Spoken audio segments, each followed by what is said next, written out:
किसी गांव में एक बौद्ध भिक्षु का बहुत बड़ा आश्रम था। हजारों शिष्य उस बौद्ध भिक्षु से दूर दूर से ज्ञान ग्रहण करने के लिए आते थे। एक बार उनके पास एक ऐसा शिष्य पहुंचा जो बहुत बोलता था, हमेशा बोलता ही रहता था। जब वो गांव में भिक्षा लेने के लिए जाता तो हर घर से एक नई कहानी लेकर आता और आश्रम पहुंचकर दूसरे शिष्यों को वो कहानी सुनाने लगता। मौका मिलते ही एक शिष्य की दूसरे से बुराई करता, चुगली करता और दूसरों के सामने अच्छा बनने का प्रयास करता। खुद के मुंह से खुद की ही तारीफ करने लगता और हमेशा ही खुद को गुरु के सामने सबसे बुद्धिमान और उत्तम साबित करने का प्रयास करता। वो खुद को दूसरे शिष्यों से अलग और श्रेष्ठ मानता था। उसका कहना था कि मैं एक अमीर घर का बालक हूँ, अगर मैं चाहता तो एक आरामदायक और सुविधाओं से भरा जीवन जी सकता था, लेकिन मैं वो सब छोड़कर यहाँ आ गया क्योंकि मुझे सत्य की खोज करनी थी, खुद को जानना था, जीवन को जानना था। इसीलिए मेरा त्याग तुम सबसे बड़ा है। एक दिन गुरु ने आश्रम के सभी शिष्यों को बुलाकर कहा, आप सभी को अगले 1 माह के लिए कोई ना कोई संकल्प लेना है। इससे आपकी संकल्प शक्ति मजबूत होगी और आप में आत्मविश्वास का संचार होगा। आप सभी अपने सामर्थ्य और अपनी हिम्मत के अनुसार कोई भी संकल्प ले सकते हैं और यदि 1 माह से पूर्व आप में से जिसका भी संकल्प टूटता जाएगा वो अपनी पुरानी दिनचर्या में वापस आ जाएंगे। सभी शिष्यों ने अपनी शक्ति और अपनी हिम्मत के अनुसार छोटे बड़े संकल्प ले लिए और गुरु को अपने अपने संकल्प के बारे में बताकर वहां से चले गए। लेकिन वो शिष्य जो खुद को सबसे अलग और सबसे बड़ा दिखाना चाहता था, वो सीधे गुरु की कुटिया में पहुंच गया और बोला कि गुरुजी, मैं कोई छोटा मोटा संकल्प नहीं लेना चाहता, बल्कि खुद की ही भांति कोई महान और बड़ा संकल्प लेना चाहता हूँ। कृपया करके आप ही बताएं कि मुझे क्या संकल्प लेना चाहिए। उसकी ये बात सुनकर गुरु मुस्कुराए और बोले कि क्या तुम मेरे द्वारा दिए गए संकल्प को पूरा भी कर पाओगे? क्या तुम्हारे लिए उसे पूरा करना संभव होगा? शिष्य ने कहा कि नहीं गुरुदेव, आप जो भी संकल्प मुझे देंगे मैं जरूर उसे पूरा करूंगा। गुरु ने कुछ क्षण सोचा और फिर कहा कि अगले 1 माह तक तुम्हें चुप रहना है। तुम अपने मुंह से एक भी शब्द नहीं निकालोगे, यही तुम्हारा संकल्प है। बोलो, पूरा कर पाओगे? शिष्य ने हंसते हुए कहा कि गुरुदेव, ये भी कोई संकल्प हुआ? ये तो बहुत ही आसान है। 1 माह तक चुप ही तो रहना है। आप कोई बड़ा संकल्प दीजिए जो मेरी योग्यता के लायक हो, जिसे पूरा करने में मुझे समस्या हो। गुरु ने कहा कि पहले तुम ये संकल्प पूरा करके दिखाओ। शिष्य ने गुरु की बात मान ली और वो उसी समय चुप हो गया और पलटकर कुटिया से बाहर चला गया। उसे चुप रहना बहुत आसान लग रहा था। उसने एक दिन तो जैसे तैसे चुप रहकर काट लिया, लेकिन दूसरे दिन से उसके मन में ना बोलने का बोझ बढ़ने लगा। तीसरे दिन उसे भारीपन महसूस होने लगा और चौथे दिन उसके अंदर एक अजीब सी बेचैनी होने लगी, क्योंकि आसपास आश्रम के सभी शिष्य एक दूसरे से बातें कर रहे थे। वो भी अपना पक्ष उनके सामने रखना चाहता था, उनकी बोलती बंद कर देना चाहता था, लेकिन उसका संकल्प उसके आड़े आ रहा था। इसीलिए वो पूरे दिन सिर्फ मुंह और आंखें बनाता रहता। इसी तरीके से कुछ दिन और बीते और वो शिष्य बीमार पड़ गया। उसका सर फटा जा रहा था, उसका खाने पीने का मन तक नहीं कर रहा था, वो सिर्फ बोलना चाहता था। वो गुरु के पास गया और उनके सामने बैठकर लिखकर उन्हें बताया, गुरुदेव, मैं बोलना चाहता हूँ, बिना बोले मुझे सांस नहीं आ रही, मेरा दम घुटता जा रहा है, मैं अंदर ही अंदर पागल हुआ जा रहा हूँ, मैं क्या करूँ? संकल्प तोड़ दूं क्या? ये पढ़कर गुरु मुस्कुराए और बोले कि संकल्प तो तोड़ने के लिए ही होते हैं, लेकिन जो अपने संकल्प को पूरा कर लेता है वही अपनी आंतरिक शक्ति को बढ़ाता है, और जो अपनी आंतरिक शक्ति को बढ़ा लेता है वो समझ और जागृति की राह पर आगे बढ़ जाता है। संकल्प का लेना भी तुम्हारे हाथ में था और इसे तोड़ना भी तुम्हारे हाथ में है। तुम्हारे बहुत से भाई अपने संकल्प को तोड़कर अपनी पुरानी दिनचर्या पर वापस आ चुके हैं। अगर तुमसे नहीं हो पा रहा तो तुम भी अपना संकल्प तोड़कर अपनी पुरानी दिनचर्या पर वापस आ सकते हो। लेकिन याद रहे, अगर आज तुम इस छोटे से संकल्प को नहीं संभाल पा रहे हो तो तुम अपनी बाकी की पूरी जिंदगी को कैसे संभाल सकोगे? बाकी फैसला पूरी तरह से तुम्हारे हाथों में है। गुरु की ये बात उस शिष्य के दिल पर चोट कर गई। वो बिना कुछ बोले वहां से वापस चला गया और खुद को अपनी कुटिया में बंद कर लिया। वो केवल अपने जरूरी कामों के लिए कुटिया से बाहर निकलता, बाकी सारे समय कुटिया के अंदर ही बैठा रहता। 15 दिन बीत चुके थे और आश्रम के लगभग सभी शिष्यों का संकल्प अब टूट चुका था, लेकिन उसका संकल्प अभी भी जारी था। संकल्प लेने के बाद से अब तक उसने एक शब्द भी नहीं बोला था। सारा आश्रम हैरान था कि इतना बोलने वाला इंसान चुप कैसे हो गया। 15 दिन बीतने के बाद वो दोबारा अपने गुरु के पास गया और लिखकर बताया कि गुरुदेव, बाहर से तो मैं चुप हूं, लेकिन भीतर बहुत सी आवाजें हैं, बहुत सी चीख पुकार और शिकायतें हैं। मैं अंदर ही अंदर बात करता रहता हूं। मेरा मन तरह तरह के प्रश्न पूछता रहता है और मैं बाहर से जितना मौन हूं, भीतर से उतने ही शोर शराबे से भरा हुआ हूं। क्या इस तरह से मेरा संकल्प अभी भी जारी है? गुरु ने कहा कि हाँ, तुम्हारा संकल्प अभी भी जारी है, लेकिन जब तक लोगों की आवाज तुम्हारे कानों में पड़ती रहेंगी, तुम्हारा मन बोलता रहेगा, क्योंकि इसे तो आदत है बोलने की। तुम भले ही बाहर से चुप रहो, लेकिन तुम अंदर ही अंदर बोलते रहोगे। तुम्हें इन बातों से, इन आवाजों से दूर जाना पड़ेगा। शिष्य गुरु को प्रणाम कर वहां से चला जाता है और सुबह होते ही अपनी कुटिया छोड़कर जंगल की तरफ चला जाता है। कई दिन बीत जाते हैं, संकल्प का समय भी पूरा हो जाता है, लेकिन शिष्य लौटकर कभी नहीं आता। आश्रम में सभी को डर था कि कहीं जंगली जानवरों ने उसे अपना निवाला तो नहीं बना लिया। इस बीच उसे ढूंढने की भी बहुत कोशिश की गई, लेकिन वो कहीं नहीं मिला। सभी गुरु भाइयों ने मान लिया कि जंगली जानवरों ने उसे अपना शिकार बना लिया है, लेकिन गुरु को ऐसा नहीं लगता था।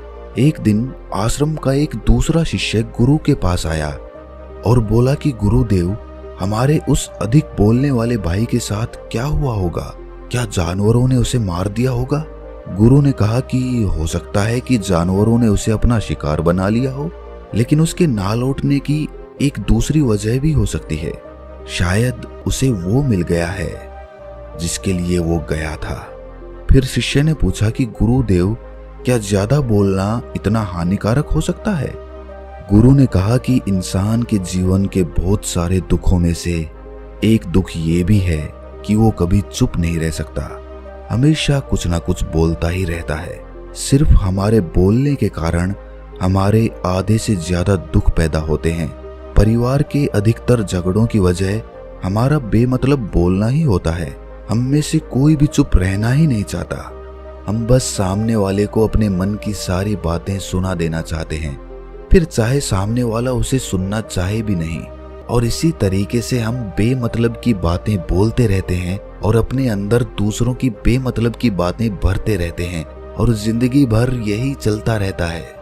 लेकिन इस नासमझी में हमें अपना समय, अपना जीवन, अपनी समझ और सबसे महत्वपूर्ण वो कीमती पल जो जिए जा सकते हैं, जिनको अनुभव किया जा सकता है, जिनमें आनंद की प्राप्ति हो सकती है, ये सब हम खो देते हैं। लेकिन इसके बदले हमें मिलता क्या है? कुछ नहीं, सब व्यर्थ और बर्बाद हो जाता है। इस पागलपन में हमने कितने कीमती पलों को खो दिया, इसका एहसास केवल कुछ ही लोगों को हो पाता है। बाकी लोग जैसे उन्हें अपने आने का ही पता नहीं, खुद के बारे में वो जानते ही नहीं, उसी तरह उन्हें अपने जाने का कभी पता नहीं चल पाता। वो खुद की कभी खोज नहीं कर पाते। शिष्य ने पूछा तो गुरुदेव, फिर इसका समाधान क्या है? गुरु ने कहा कि पूरी जागरूकता के साथ अपने विचारों को देखना, यही एकमात्र तरीका है। सारी मानसिक समस्याओं का वर्तमान में रहकर चिंतन करना, पूरी जागरूकता के साथ अपना काम करना जिंदगी में चमत्कारिक बदलाव ला देता है। कुछ लोग हमेशा चिंता करते रहते हैं, लेकिन चिंता की जगह उन्हें चिंतन करना चाहिए। चिंतन करने से ही आदमी अपने आंतरिक स्वरूप को पहचान पाता है। उसके बाद वो शिष्य गुरु से अपने प्रश्नों का उत्तर पाकर उनको प्रणाम करके वहां से चला जाता है। ज्यादा बोलने वाले शिष्य को आश्रम छोड़कर गए हुए 3 महीने का समय बीत चुका था, लेकिन उसकी कोई खबर नहीं थी। अब तक तो सभी गुरु भाइयों ने उसके वापस लौटने की उम्मीद भी छोड़ दी थी, लेकिन एक दिन वो आश्रम में वापस लौट आता है। उसे देखकर सभी के आश्चर्य और खुशी का ठिकाना ना रहा। लेकिन अब वो नहीं था जो यहाँ से गया था, वो कुछ और बनकर वापस आया था। उसके अंदर एक गजब का बदलाव महसूस किया जा सकता था। उसके चेहरे पर एक गजब का ठहराव और आंखों में बड़ी शांति थी। आश्रम में पहुंचते ही सभी गुरु भाइयों ने उसे चारों तरफ से घेर लिया और बातें करने लगे।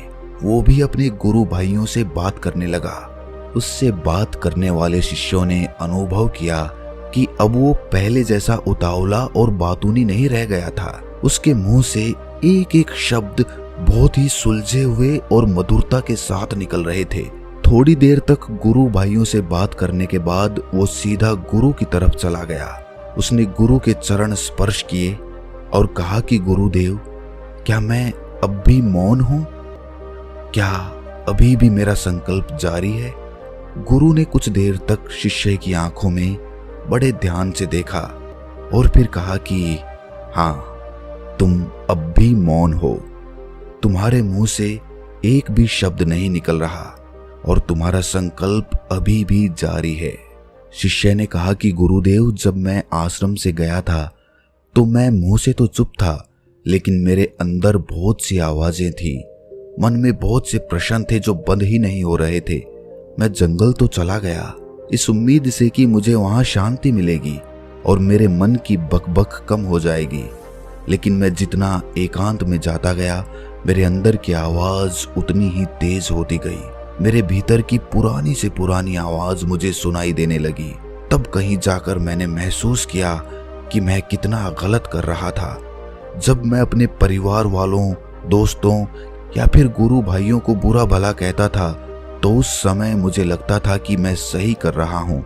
जब मैं गुरु भाइयों की एक दूसरे से चुगली करता था, उनका मजाक बनाता था, तब मुझे यही लगता था कि मैं उनसे बेहतर हूँ और मैं सही कर रहा हूँ। मैंने पहली बार महसूस किया कि मैं कितना गलत बोलता था। काफी दिनों तक ये आवाजें, ये शिकायतें मेरे अंदर चलती रहीं, लेकिन धीरे धीरे करके एक दिन ये सारी आवाजें मेरे अंदर से समाप्त हो गईं। अब मैं भीतर से भी मौन हो गया। उस घने जंगल में बाहर से बोलने वाला कोई नहीं था और भीतर कोई आवाज बची ही नहीं थी। और मैंने उस दिन पहली बार मौन का सही मतलब समझा। मेरे चारों तरफ बहुत शांति थी। हालांकि अभी भी मुझे आवाजें आ रही थी जो पहले भी आती थी, लेकिन तब मैं उन्हें सुन नहीं पाता था। पर अब वो सभी आवाजें मुझे स्पष्ट रूप से सुनाई दे रही थी। हवा के चलने की आवाज, चिड़ियों के चहकने की आवाज और पानी के बहने की आवाज, ये सभी आवाजें मैंने पहली बार पूरे होश पूर्वक सुनी। अपने चारों तरफ इतनी शांति मैंने पहले कभी महसूस नहीं की थी। और आखिर में जब ये शांति मुझे महसूस हुई तो मैं अंदर से चिल्ला उठा। मैं बोल उठा कि हे ईश्वर, ये कैसी शांति है? सभी कुछ इतना शांत क्यों है? लेकिन मेरे चिल्लाने के बाद भी वो शांति भंग नहीं हुई। सब कुछ पहले के जितना ही शांत था, बाहर भी और भीतर भी। हे गुरुदेव, मेरी आंखों से अश्रुओं की धाराएं बह रही थी। अभी मैंने अपने गुरु भाइयों से बात की, मैंने आपसे बात की। मैं बोल रहा हूँ, मैं चल रहा हूँ, मैं सब कुछ देख रहा हूँ, लेकिन मैं अपने भीतर एकदम एकांत में हूँ, मौन में हूँ। भीड़ में होता हूँ तब भी मैं भीतर से अकेला और एकांत महसूस करता हूँ। जब मैं खुद से शोर शराबा करना भी चाहता हूँ तब भी अंदर से एकांत ही रहता हूँ। अब सब कुछ दिखाई पड़ने लगा है, सब कुछ सुनाई पड़ने लगा है। गुरु ने अपना आखिरी उपदेश देते हुए कहा कि जब तक हम बाहर की तरफ बोलते रहेंगे, भीतर अशांति ही बनी रहेगी, लेकिन जिस दिन हम भीतर की तरफ मुड़ जाएंगे, तब हमारे मुंह से कुछ भी निकलेगा, तब भी हम शांत ही रहेंगे। दुनिया में जितनी भी बुराइयां हैं, ज्यादातर हमारे बोलने से ही उत्पन्न होती हैं, क्योंकि हम चुप रहना कभी चाहते ही नहीं हैं। चुप रहना भी एक बातचीत होती है, लेकिन वो हमारी अंतरात्मा से बातचीत होती है, हमारी आंतरिक बातचीत होती है। हमें जितनी जरूरत है हम उससे कहीं ज्यादा बोलते हैं। हम सामने वाले को सुनना नहीं चाहते, बल्कि उसकी बोलती बंद कर देना चाहते हैं, उसे समझा देना चाहते हैं कि मैं कौन हूँ, मैं क्या कर सकता हूँ। और यही हमारी जिंदगी का मकसद बनकर रह जाता है। हमारी सारी ऊर्जा इस व्यर्थ के बोलने में बर्बाद होती रहती है। इसी तरह से समाज में लोगों का जीवन दुखों से भर जाता है, जो हमेशा एक दूसरे को सुनाने में लगे रहते हैं। कभी एक दूसरे को सुनना चाहते ही नहीं, समझना ही नहीं चाहते, और चुप रहना तो उन्होंने कभी सीखा ही नहीं, क्योंकि चुप रहना उन्हें छोटा महसूस करवाता है। दुनिया की सभी लड़ाइयों का कारण हमारा ज्यादा बोलना ही होता है।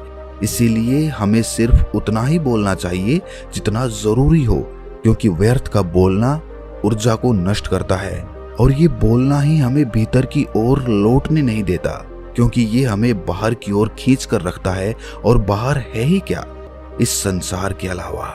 लेकिन अगर हमें अपने भीतर के संसार की ओर मुड़ना है, अपनी भीतर की यात्रा करनी है, तो हमें अपने मुंह को बंद रखना चाहिए। इसीलिए जितने भी बुद्ध हुए, आत्मज्ञानी हुए, वो सभी एकांत की ओर भागे, ताकि उन्हें ज्यादा बोलना ना पड़े, ज्यादा सुनना ना पड़े। वो एकांत में रहें और शांत रहे, इसीलिए आसानी से भीतर की यात्रा कर पाए। लेकिन अगर कोई चाहे तो इस संसार में रहकर भी एकांत में रह सकता है, शांत रह सकता है, लेकिन इसके लिए उन्हें अपनी ऊर्जा बचानी होगी, जिसे वो अब तक अपने व्यर्थ के शब्दों में बर्बाद करते रहे हैं। बोलना ही हमें भीतर की ओर लौटने नहीं देता, क्योंकि ये हमें बाहर की ओर झुकाए रखता है। और ये कहकर गुरु और शिष्य दोनों मौन हो जाते हैं, और मौन करते हुए ध्यान में, गहरे ध्यान में प्रवेश कर जाते हैं। तो दोस्तों, कैसी लगी ये कहानी आपको कमेंट सेक्शन में जरूर बताना, और अच्छी लगी हो तो इस चैनल को सब्सक्राइब करके नोटिफिकेशन बेल को जरूर प्रेस कर देना। तो मिलते हैं अगली कहानी में, तब तक के लिए मौन रहने का अभ्यास करें।